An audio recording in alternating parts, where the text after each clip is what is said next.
kasih Tuhan, berjumpa lagi di dalam seri Aku Percaya, pengajaran tentang pengakuan iman rasuli. Kita akan melanjutkan pembahasan kita pada hari ini tentang poin Aku Percaya kepada pengampunan dosa. Aku percaya kepada pengampunan dosa. Mari kita membaca surat 1 Yohanes.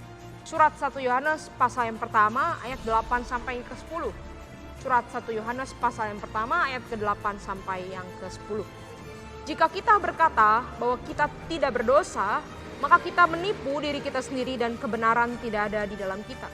Jika kita mengaku dosa kita, maka Allah adalah setia dan adil, sehingga Ia akan mengampuni segala dosa kita dan menyucikan kita dari segala kejahatan. Jika kita berkata bahwa kita tidak ada berbuat dosa, maka kita membuat Dia menjadi pendusta dan firman-Nya tidak ada di dalam kita. Surah apa artinya ketika kita mengatakan aku percaya pada pengampunan dosa? Surah Katekismus Heidelberg memberikan penjelasan yang sangat indah, saudara, tentang poin pengakuan iman rasuli ini. Saya bacakan untuk kita ya. Allah sama sekali tidak lagi hendak mengingat dosa-dosaku dan juga watakku yang berdosa yang sepanjang hidupku menjadi lawan bagiku. Karena Kristus telah melakukan pelunasan untuknya. Dia menganugerahkan kebenaran Kristus kepadaku karena kasih karunia, supaya aku sama sekali tidak perlu lagi menghadapi pengadilan Allah. Ketika dikatakan pengampunan dosa, ini berarti di dalam Kristus, karena pengorbanan Kristus, Allah sama sekali tidak memperhitungkan baik perbuatan kita yang salah maupun watak ataupun karakter ataupun juga natur kita yang melawan Allah. Karena kita sudah dibenarkan, diperdamaikan. Dan di dalam kelahiran baru kita diubah natur kita menjadi natur yang baru yang bisa sayang kepada Allah dan bisa taat kepada Allah.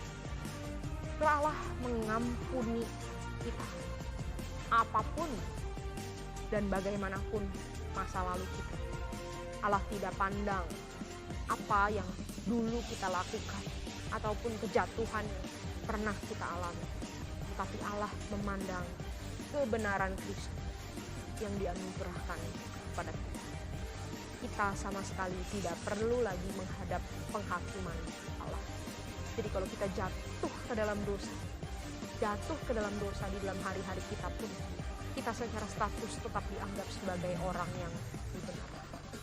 Tetapi apa itu artinya lantas ya udah kalau gitu kita berdosa aja terus, gak usah kan, karena kita tidak akan dihakimi oleh Tuhan, kita gak akan masuk neraka lagi, berbuat saja terus gak apa-apa, Tuhan gak akan marah. Nah saudara, kita juga dipanggil untuk hidup berpadanan dengan identitas kita, hidup berpadanan dengan karya Kristus pada kita, sehingga kita juga didorong untuk semakin serupa dengan Kristus, menanggalkan perbuatan dosa, menanggalkan kebiasaan kita yang lama, dan kita menuju Kristus.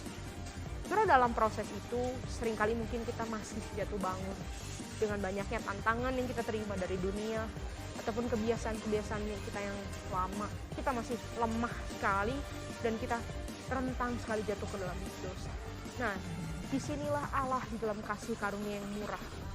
Allah yang murah hati itu mau melimpah-limpahkan kasih karunia kepada kita. Allah mau terus menyambut kita ketika kita mengaku mohon ampun dan ketika kita kembali. Karena saya bisa merasakan kalau Roh Kudus menegur kita, kamu habis berbuat dosa, kamu tidak seharusnya begini. Kita bisa bertobat, balik kepada Allah dan menerima pengampunannya. Suara Roh Kudus di dalam hati kita pasti akan membawa kita kembali kepada Kristus setelah kita berdosa. Tidak akan pernah justru menjauhkan kita dari Kristus, tapi akan selalu membawa kita kembali pada Kristus. Dan saudara dapat mengalami pengampunan dosa itu secara real, secara nyata lewat tiga sarana yang kita bisa ambil bagian di dalamnya. Sarana pertama yaitu iman. Kita percaya Kristus sudah mengampuni kita. Maka kalau Kristus sudah mengampuni kita dengan sempurna, pas kita jatuh, pas kita lemah, pas kita berdosa, kita bisa tetap percaya Dia akan mengampuni kita dan tidak akan membuang kita. Yang kedua adalah pertobatan. Kita perlu bertobat, dan melalui pertobatan itu kita bisa mengalami secara real apa artinya pengampunan dosa dari Tuhan. Saudara, jangan lupa saudara untuk bertobat saudara setiap hari. Maksudnya apa? Maksudnya adalah terus-menerus membuka diri di hadapan Allah, membiarkan Allah mengoreksi saudara dan meluruskan hati kita semakin terarah pada Kristus. Dan yang ketiga adalah mengaku dosa. Saudara, kalau kita tidak mengaku dosa itu ibarat kita simpan sesuatu yang busuk di dalam hati.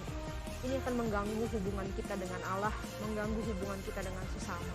Tapi ketika kita mengaku dosa kita, di sanalah kasih karunia akan berlimpah-limpah dinyatakan. Kita akan menerima pengampunan Tuhan dan juga menerima dukungan kasih dari orang-orang percaya. Kiranya Tuhan menolong saudara dan saya untuk menjadi komunitas yang bertumbuh, semakin cinta Kristus, semakin benci dosa.